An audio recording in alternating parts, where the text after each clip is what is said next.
दोस्तों नमस्कार। Dream judiciary में आप सभी का स्वागत है। तो हमारा ये चौथा लेक्चर होगा मेंस राइटिंग का।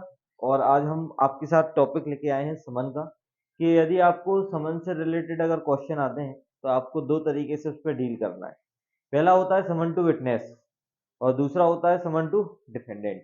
होता है कि नहीं होता है? दोनों की सेक्शन अलग अलग बात करती है। कौन कौन सी सेक्शन बात करती है? 31 और 27। वेरी गुड, मतलब आपको याद है।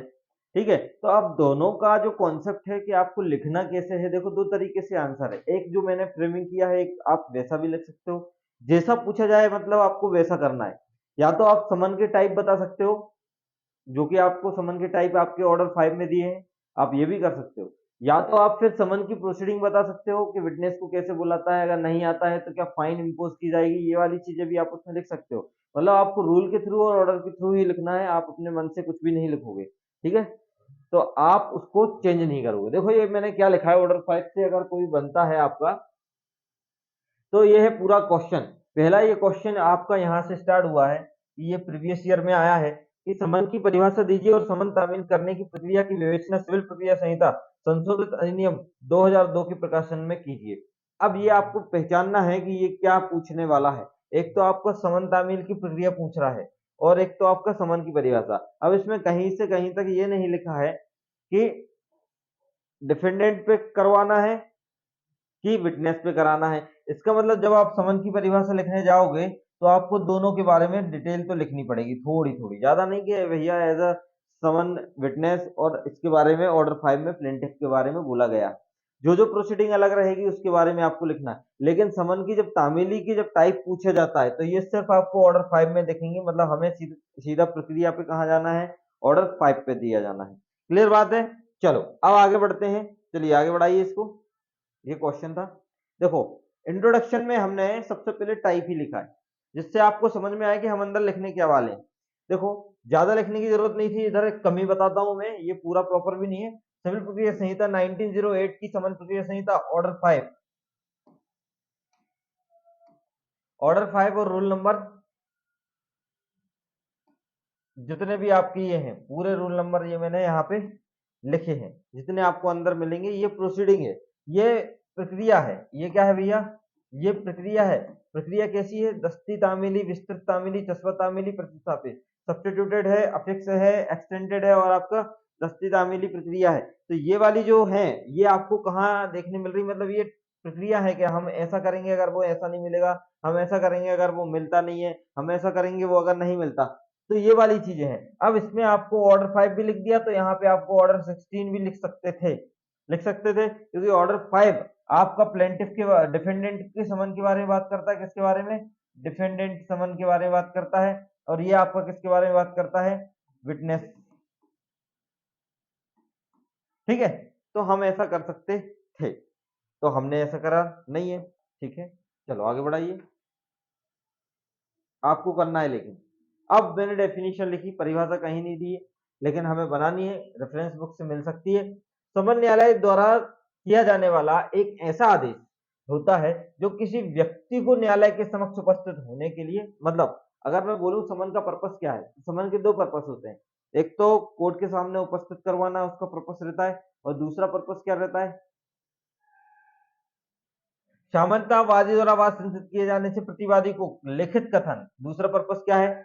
WS, अगर आओगे तो आपको आंसर देना है जो हम केस करने वाले हैं उससे आपका लिखित कथन प्रस्तुत करने के लिए न्यायालय में उपस्थित होने के लिए किया जाता है, और कभी कभी साक्षियों के लिए उपस्थित होने के लिए भी जारी किया जा सकता है। इस पॉइंट ने ऑर्डर 16 को दर्शा दिया, लेकिन हमें ऊपर भी लिखना है जिससे आपको समझ में आ जाए। क्लियर बात है? चलिए, अब समन में होता क्या है? समन में उल्लेखित विवरण, क्लियर क्लियर, आराम आराम से बढ़ाना है ना। प्रत्येक समन में निम्नलिखित बातों का उल्लेख किया जाना आवश्यक है। देखो ये आपके समन में आना चाहिए, है ना, ये आपकी डायरेक्ट में लिखा है। देखो, बढ़ाओ, देखिए, उक्त दिनांक व समय का जब किसी प्रतिवादी को न्यायालय के समक्ष व्यक्तिगत रूप से उपस्थित होना है, यदि प्रतिवादी को उपस्थित अधिपत्य के किसी भी दस्तावेज को न्यायालय में प्रस्तुत किया जाना है तो उल्लेख, क्लियर बात है, डेट लिखोगे, आपको आपकी मेंस आंसर राइटिंग को एक प्रॉपर वे में ले जाना है, बस बात खत्म। ये आपकी वैलिड में नहीं है, लेकिन हमें लिखना है, डेट भी लिख देते हैं हम, टाइम भी लिखते हैं, प्रतिवादी के समक्ष व्यक्तिगत रूप से उपस्थित होना है उस दिन, वो लिखेंगे। यदि प्रतिवादी के अधिपत्य में किसी दस्तावेज न्यायालय प्रस्तुत है तो उसका ऑर्डर होगा, उसमें उल्लेख भैया वाला वो वाला डॉक्यूमेंट भी आप लेके आइए। फिर समन पर क्या होगा, समन जारी करने वाले न्यायाधीश या अन्य किसी ऐसे पदाधिकारी के हस्ताक्षर होंगे, बिल्कुल होंगे। सिग्नेचर होते हैं, हमने बताया कि एक को टेंडरिंग करना है, एक को डिलीवर करना है, तो ये वाली चीजें जो होता क्या है ये होगा। फिर समन जारी करने वाले के प्रयोजन के लिए किस लिए जारी किया जा रहा है, ये वाला मेंशन करना पड़ेगा कि ये समन है किस लिए, आपकी उपस्थिति के लिए, इस मामले में आपने ये चीजें की हैं इसलिए, या तो आपकी गवाही के लिए है, काहे के लिए है, एज अ विटनेस आपको बुलाया जा रहा है कि एज अ डिफेंडेंट आपको ट्रीट किया जा रहा है, जो वाली चीजें हैं सब लिखना पड़ेंगी। देन इसके बाद उस न्यायालय की मुद्रा अंकित की जाएगी जिसके द्वारा निकाला जाएगा, उसके सील साइन होंगे भैया।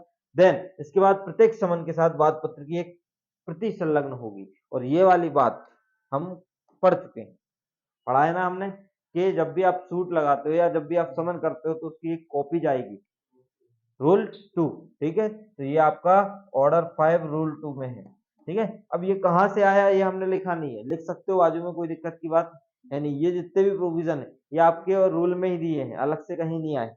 चलो देन इसके बाद आगे बढ़ते हैं, थोड़ा आगे बढ़ाइए। बस आज दिक्कत कर रहा है ना, समन का जारी किया जाना, इश्यू ऑफ समन। अब हमें पूछा यही गया है कि समन जारी की जाने की प्रक्रिया क्या है। तो हमने सबसे पहले रूल 1 का रेफरेंस दिया कि समन के जारी किए जाने के संबंध में आदेश 5 रूल 1 में सिविल प्रक्रिया संहिता संशोधन अधिनियम 2002 द्वारा संशोधन किया गया है, और अब ये प्रावधान इस प्रकार है कि जब वह समुचित रूप से संशोधित कर दिया गया हो तो प्रतिवादी को उपसंजात होने के बाद उत्तर देना था। आगे बढ़ाइए। ये पूरा मन से कि जब वादी ने समुचित रूप से संचित बात कर दिया है तो वो आएगा, आएगा उपस्थित होगा, उपस्थित होने के बाद क्या देगा, उत्तर देगा, आंसर देगा ना, प्रेजेंट होने के बाद। अब आंसर देना था, ठीक है, आंसर देता है तो करने से प्रतिवाद का समन पत्र प्रतिवादी द्वारा निर्वाह करने से दिनांक 30 दिन के भीतर, भैया कितने दिन के भीतर, भीतर 30 दिन के। 27 अलग बात करता है, जब सूट लगाया उस सूट लगाने के 30 दिन के भीतर, भीतर 27 सेक्शन 27 जो कि आपको लिखना है, इसमें नहीं लिखा है लेकिन आपको 27 का रेफरेंस देना है। देन इसके बाद प्लस ऑर्डर 5 भी आपको लिखना है, और ऑर्डर 5 रूल 1 में सीधा सीधा बोला है कि जैसे ही हमने समन सर्विस किया है उससे 30 दिन के भीतर भीतर आपको क्या करना है, अपीयर होना है। एक है इंस्टीट्यूशन की डेट जो कि 27 में है, ये भी आपको लिखना है, और एक है आपकी रूल 1 वाली डेट, ये भी आपको लिखना है, ठीक है। तो दोनों चीजों पे आपको वर्क करना है। देखो आगे, तो 30 दिन के भीतर हो गया, निर्वाह होने से समन की तामीली प्रतिवादी पर होने से 30 दिन के भीतर भीतर आएगा और डब्ल्यूएस देगा, ठीक है। समन जारी किया जा सकता है, मतलब आपको दिनांक से, ठीक है, सर्विस ऑफ डेट से 30 दिन के भीतर भीतर। चलो, परंतु ऐसा कोई समन जबकि प्रतिवादी वाद पत्र के प्रस्तुत किए जाने के समय उपस्थित हो चुका है, तो वादी के दावे को स्वीकार कर चुका है तो जारी नहीं होगा। ये वाली बात भी हमने रूल में ही पढ़ी है, अलग से कोई चीज आई नहीं है, लेकिन एक प्रॉपर सिनॉप्सिस बना के हमने लिखा है उस चीज को कि आप जारी किस पर्पज से करते हो, जारी इस पर्पज से करते हो, कितने दिन के भीतर करते हो, ये सब चीजें यहाँ पे लिख दी।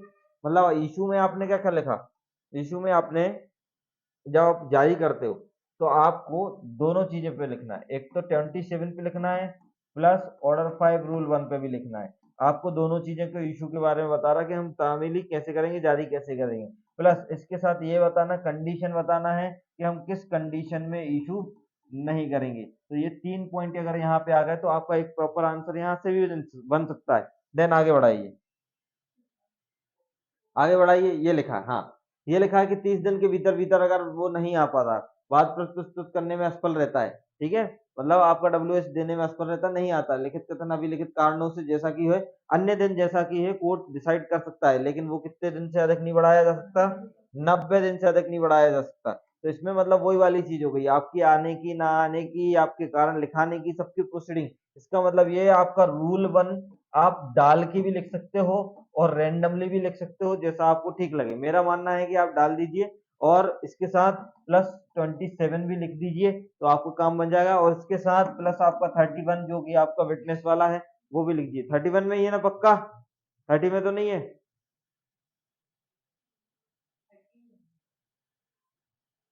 अरे आप लोग ही बोल रहे हो, देखो फटाफट। 31 में ही है ना, हाँ ठीक है, चलो। कॉन्फिडेंस नहीं रहता है। चलो आगे बढ़ाइए। देखो, अब समन किस प्रयोजन के लिए जारी किया जा सकता है और किसके लिए जारी किया जा सकता है, इसमें आप किसके लिए में विटनेस भी लिख सकते हो और डिफेंडेंट दोनों के बारे में लिख सकते हो, लेकिन मैंने किसके बारे में लिखा है, आपका सीधा सीधा विटनेस और डिफेंडेंट दोनों के बारे में हो सकता है। देखो क्या लिखा है, वह प्रतिवादी जिसके नाम से ओपिनियन एक के अधीन जारी किया जा सकता है, तो वह प्रतिवादी के या तो स्वयं के व्यक्ति के नाम से या तो प्लीडर द्वारा। मतलब ये वाली चीज आपको कहाँ देखने मिली थी, रूल 1 में ही थी ना ये वाली भी चीज, कि नहीं थी? बिल्कुल थी कि जिसको बुलाना है उसको कैसे बुलाया जाएगा, तो इसमें बोला था या तो प्रतिवादी को बुला लो या तो स्वयं को बुला लो या तो प्लीडर द्वारा आ जाओ, उपस्थित हो जाओ, या तो ऐसा कोई व्यक्ति जिसके प्रश्न का उत्तर देने के लिए समर्थ है, मतलब कोई विटनेस आ जाओ। सबके बारे में भैया इसमें क्लियर कर दिया आपके रूल 1 में। तो एक पॉइंट ये भी बन गया था कि समन किस प्रयोजन के लिए जारी किया जा सकता है और किसके लिए जारी किया जा सकता है। तो ये 4-5 पॉइंट अगर आप लिख दोगे तो आपको समझ में आएगा। ठीक है, चलिए आगे बढ़ते हैं। और इसको कितने भी कम करने की कोशिश करना, ये बढ़ता जाता है क्वेश्चन, इसको छोटा करने की कोशिश करना, ये हो सकता है ज्यादा लेंदी है, लेकिन इससे कम भी आप कर नहीं सकते किसी भी कीमत पे। ठीक है, आपको लिखना ही पड़ेगा। तो तीसरा ये बोला, हर ऐसा समन न्यायाधीश या ऐसे अधिकारी द्वारा जिसे वह नियुक्त करें हस्ताक्षरित होगा, मुद्रा लगी होगी। ये वाली चीज भी हमने लिख दी। ठीक है, अन्य प्रयोजन के लिए आ जाइए, ऊपर बढ़ाइए। अदर पर्पस भी लिख दिया हमने कि कारागार में परिरुद्ध या निरुद्ध व्यक्तियों के साक्ष्य देने हेतु न्यायालय में उपस्थित किए जाने के लिए, साक्षियों की उपस्थिति के लिए, अंतिम निपटारे के लिए, फाइनल डिस्पोजिशन के लिए होता है साक्षियों के लिए। ठीक है, सेटलमेंट ऑफ इशू, और और न्यायालय की अधिकारिता में लगभग 50 मील और कम्युनिकेशन साधन उपलब्ध है तो कम से कम 200 मील। ये वाला एक रूल बोल रहा था, कौन सा रूल था वो, 1A, कौन सा रूल था, रूल 4 है ना। तो ये रूल 4 की बातें यहाँ पे लिख दी। तो ये आपको लिखना है, जैसे मैंने तो रेंडमली आंसर बनाया है, आप लिख सकते हो, कोई दिक्कत की बात नहीं है, आपको लिखना है। ऑर्डर 5 रूल 4 लिख दिया, लो। तो आपको ये वाली चीज भी समझ में आ गई कि अदर पर्पस ये बताए गए हैं। एक तरीके से आंसर भी फ्रेम हो रहा है और आपका नॉलेज भी दिखते जा रहा है। क्लियर बात है? चलो आगे बढ़ते हैं, आगे बढ़ाइए। ये है न्यायालय द्वारा समन का परिधान, थोड़ा ऊपर करूं, बस अब क्लियर देखेगा। न्यायालय द्वारा समन का परिधान तामीली, अब यहां से आएगी आपकी सर्विस। यहां से भैया क्या आ रहा है आपका, सर्विस आ रहा है कि अब सर्विस आप कैसे करोगे, तामीली आप कैसे करोगे। तो तामीली का ढंग हम आपको ऊपर ही बता चुके हैं, दस्ती तामीली होती है, एक्सटेंडेड समन होता है, सब्स्टिट्यूट समन होता है, अफेक्स होता है, चस्पा होती है। तो ये आपको अब कहाँ कहाँ मिलेगा, ये आपको मिलेगा ऑर्डर 5 रूल 9 में। कहाँ मिलेगा, ऑर्डर 5 रूल 9 में। जहां की प्रतिवादी उस न्यायालय में वास संचित करने के उसके क्षेत्राधिकार में निवास करता है, उस क्षेत्राधिकार, अब इसको मैंने तोड़ा जिससे आपको हाईलाइट पॉइंट हो, क्योंकि आप पैरा भी लिख सकते हो, पैरा में भी लिख सकते हो, और जैसा आपको ठीक लगे, ये वैसे ये पॉइंट में लिखोगे तो ज्यादा ठीक लगेगा उनको, है ना। क्योंकि पैरा में क्या है, आपका रूल समझ में आएगा नहीं, सब रूल बहुत सारे होते हैं, तो इसलिए हमने उसको कर दिया। तो बोला जहां क्षेत्राधिकार में निवास करता है उस क्षेत्राधिकार के अंदर कोई अभिकर्ता समन तामीली प्रतिकरण करने के लिए सशक्त हो, रखता हो, उचित प्राधिकारी या उसके अधीनस्थ में से एक द्वारा तामील किए जाने के लिए, या न्यायालय द्वारा कुरियर, ये है इंपोर्टेंट, कुरियर सेवाओं के द्वारा परिदत्त होगा, या उचित अधिकारी से भिन्न किसी ऐसे अन्य न्यायालय के अधिकारी द्वारा जो वृद्धनिष्ठ रीति से समन भेज सकेगा, या समन की तामीली प्रतिवादी को या प्रतिवादी प्रतिकरण करने से सशक्त उसके अभिकर्ता को भी की जाती है। मतलब आपका जो ऑर्डर 5 है और जो रूल 9 है, इसके बारे में आपको लिखना है। क्लियर है? हट क्यों गया, डिस्कनेक्ट हो गया क्या, डिस्कनेक्ट हो गया, करिए वापस। हाँ, डिस्कनेक्ट, कनेक्ट,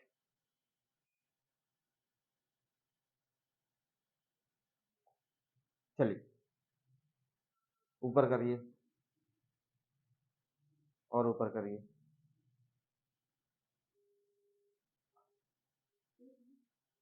हाँ, यही।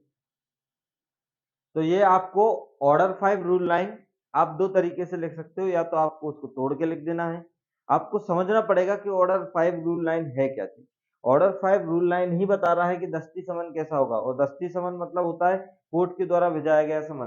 तो कोर्ट क्या करेगा, किसी ऑफिसर को अपॉइंट करके भी भेजा सकता है, किसी अदर ऑफिसर को अपॉइंट करके भी भेजा सकता है, ठीक है। जब तक क्या, क्योंकि उसके प्रतिवादी उसकी निवास क्षेत्र रेसिडेंसी में निवास करता है, उसकी जुरिडिक्शन में निवास कर रहा है ना। इसके बारे में बोला है, सबसे मेन चीज तो ये, ठीक है। कुरियर के माध्यम से, ये भी है, उचित अधिकारी के अन्य माध्यम से, प्रतिनिष्ठ ऋषि से दाग द्वारा, फैक्स द्वारा या पारित कर सकेगा। जहां न्यायालय को समन इस प्रकार प्रस्थांकन से प्राप्त होता है कि उसे प्रतिवादी लेने से इनकार कर देता है, मान के चलो समन गया और वो बोलता हम नहीं ले रहे, ठीक है, तो ये वाला माना जाता है। तब न्यायालय यह भी घोषित करता है कि समन की तामीली हो चुकी है भैया। क्लियर बात है। चलो आगे बढ़ते हैं। अब वादी को तामील करने के लिए दिया गया समन, ठीक है। अब 9A जो है ये आपका परफेक्टनेस बताता है चीजों में। क्या बताता है कि अगर व्यक्तिक तामीली हमने दी है, ये व्यक्तिक है, गलती से लिखा गया है, ये व्यक्तिक तामीली है, पर्सनल समन जा रहा है। इसमें वादी खुद आवेदन करता है कि सर मेरा पड़ोसी है, मैं उसको क्या कर दूंगा, समन पेश कर दूंगा, भेज दूंगा। तो ये बोल रहा है 9 के अधीन अतिरिक्त अगर वादी को प्रतिवादी की उपसंहति के लिए समन जारी किए जाने के लिए प्रार्थना पत्र दिए जाने पर वादी को ऐसे समन तामीली प्रतिवादी पर किए जाने के लिए अनुमति दे सकता है। भले भैया कोर्ट अनुमति दे रहा है कि आप कर सकते हो तो करिए। और ऐसे समन्स की तामीली के लिए प्रतिवादी द्वारा या उसकी ओर से प्रतिवादी को व्यक्तिगत रूप से या उसके न्यायाधीश द्वारा या न्यायालय के ऐसे अधिकारी आगे द्वारा हस्ताक्षर करके, न्यायालय की मुद्रा करके, मतलब ये आपको जो है टेंडरिंग और डिलीवर वाला, तो ये वाली चीज परिधान और निविदान जो दो वर्ड है, आपको यहाँ पे दो वर्ड लिखना है कि एक परिधान करेगा फिर निविदान करेगा, मतलब ओरिजिनल की कॉपी पे सिग्नेचर करके वापस भैया उसको दे आएगा ये वाली, ठीक है। देन इसके बाद नियम 16 और नियम 18 के प्रावधान के अधीन प्रभावी बनाएगा।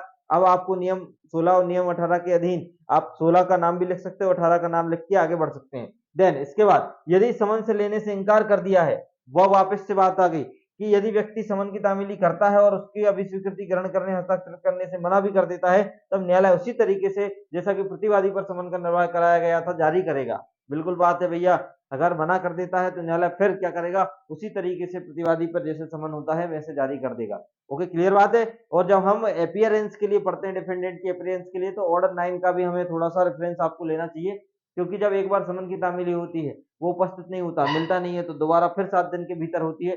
ये वाला भी आप लिख सकते हैं अगर समय है तो, लेकिन अननेसेसरी आप मेहनत उस पर नहीं करोगे, क्योंकि समय आपको डील करना है ना, कि एक क्वेश्चन पे ज्यादा से ज्यादा आप 10 से 15 मिनट अगर अच्छा लिखना चाहते हो तो, इसके अलावा आपको नहीं लिखना पड़ेगा। क्लियर बात है। चलो आगे, फिर गया यार, बड़ी समस्या आज तो, करना नहीं हो रहा, चलो वापस डिस्कनेक्ट करके करो।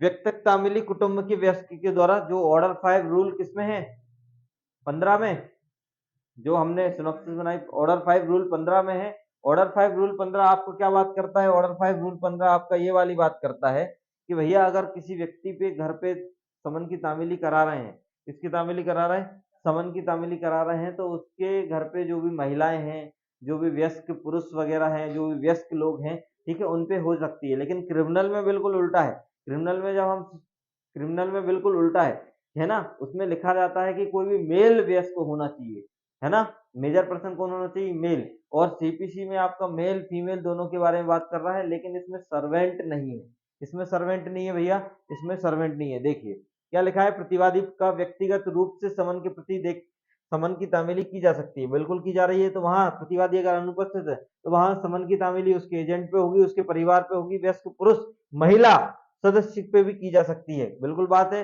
अब मैंने नीचे की इतनी बड़ी लाइन क्यों नहीं लिखी, क्योंकि वो भैया नेसेसरी नहीं है, एक्सेप्शन पे आप लिख सकते हो कि सेवक पे जरूरी नहीं, मतलब सेवक कुटुंब की फैमिली में नहीं आता है ना, तो ये आप लिख सकते हो, लेकिन आपके पास क्या होना चाहिए, टाइम होना चाहिए। आप लिखने को बहुत सारी चीजें लिख सकते हो, लेकिन आपके पास क्या होना चाहिए, टाइम। अच्छा ये इतने सारे पेज होते जा रहे कि नहीं, बड़ा है ना क्वेश्चन का आंसर। अब आप समझिए कि आपको ये वाली चीज लिखना, इसलिए मैंने बहुत सारी चीजें कम करी हैं। देखो आगे आ जाइए, चस्पा तामीली, ये बोला चस्पा तामीली, जब प्रतिवादी पे तामीली का प्रतिकरण करने से इंकार करे या ना पाया गया तब क्या होता है। तब आपको पता होना चाहिए कि भैया सम्यक सतर्कता बरतते हुए अगर वो लेने से इंकार कर देता है या भागने की कोशिश करता है या बचाव कर रहा है, तो भैया जहां उसका घर है वहां पे आपका कर देना, चस्पा कर देना, जो सबको दिखने वाला कोई प्रेस है, शहर, दृश्य, स्थान, उस पे भी क्या कर देना, चस्पा कर देना। उसके बाद न्यायालय में आना, न्यायालय में भी एक ऐसा बोर्ड लगा रहता है जिसपे हम क्या कर देते हैं, चस्पा कर देते हैं। ये वाली बात इसमें लिखी है, प्रतिवादी या उसका अभिकर्ता है या उपरोक्त जैसा कि अन्य व्यक्ति अभी स्वीकृति पर हस्ताक्षर करने से इनकार कर देता है, जहाँ पे तामीली का, ठीक है, अधिकृत किसी सम्यक तत्परता बरतने के पश्चात प्रतिवादी को ना हो सके युक्तियुक्त समय के भीतर निवास स्थान पर पाए जाने की संभावना ना हो तो उसके उसके गृह आगे नहीं हो रहा। हाँ, लेकिन वही है, ऑर्डर 17 वही है, ठीक है। वापस एक ही पेज है। चलिए, इसके बाद आता है हमारा प्रतिस्थापित तामीली। चलिए, उसको लिखना क्या है आपको, एज इट इज तो लिखना नहीं है, इसमें भी आपको दो तीन चीजें आपको लिखनी है। प्रतिस्थापित तामीली में आप क्या लिखेंगे,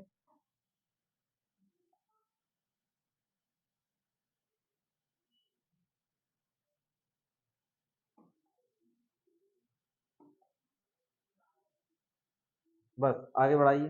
देखो, ये प्रतिस्थापित तामीली के दो प्रकार होते हैं। एक तो भैया जहां यदि प्रतिवादी या उसका अभिकर्ता उपरोक्त अन्य व्यक्ति की अभिस्वीकृति पर हस्ताक्षर करने से इंकार कर देता है। इसमें दो वर्ड है, प्रतिवादी या उसका अभिकर्ता भैया, ठीक है, दोनों के बारे में बोला है। अगर वो लेने से क्या कर देते हैं, ग्रहण करने से, हस्ताक्षर करने से इंकार कर देते हैं, या सामने आने से बचते हैं, या समन की तामीली मामूली प्रकार से अन्य प्रकार से नहीं की जा सकती।